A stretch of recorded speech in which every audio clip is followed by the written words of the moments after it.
обычно олтхуг лолхочу заявление даченер ас вдруг улук кули плюс мухулицо.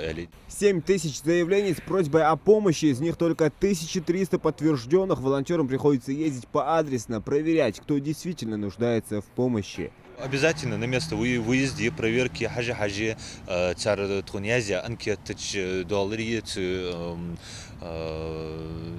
ну, в реалиях доллари, цатырди, да, цногостол, эши, обязательно хочет хоть фонд вообще сенду бол бежи, что маснян, дай халуж я хам ногостол дуэн, хет дукачан.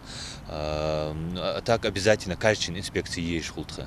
На такой случай у благотворителей Ингушетии с 2016 года есть своя единая база. Там они ведут учет всех нуждающихся и тех, кто хотел провести их на деньги, в том числе прикрываясь лечением. Случаи бывают разные, в принципе. Допустим, приносят справки о том, что им нужно какое-то иногороднее лечение, платное, там, запрашивают определенную сумму. Ну, естественно, у нас, пользуясь нашими возможностями, мы проверяем всю эту информацию и, как очень часто, выявляем, что на самом деле либо не нужно никакого лечения, либо та запрошенная сумма, она слишком завышена.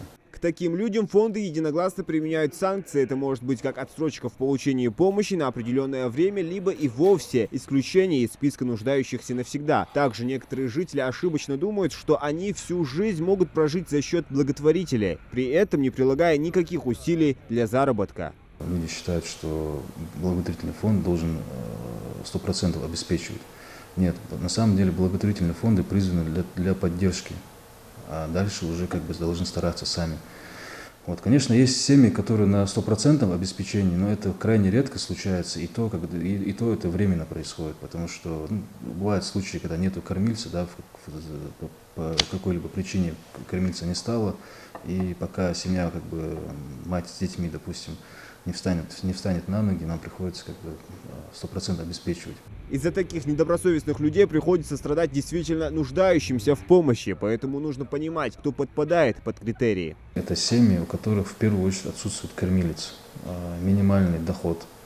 Доход может быть, да, но, допустим, по количеству человек в семье, либо там по наличию школьников, допустим, наличию больных в семье, за которые требуются какие-то расходы на лекарства, средства там, и так далее.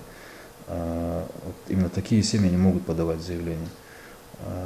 Также может быть и кормилец в семье, но, допустим, у него там большое количество детей, школьников, на которые по факту человек не осиливает. Такие тоже семьи бывают. Как оказалось, обмануть благотворительные фонды почти невозможно, однако некоторые идут еще дальше и порой пытаются провести пользователей соцсетей. Возникает справедливый вопрос: не пора ли начать работать? Зелимхан Калуев, Асхаб Билакиев, Новости 24.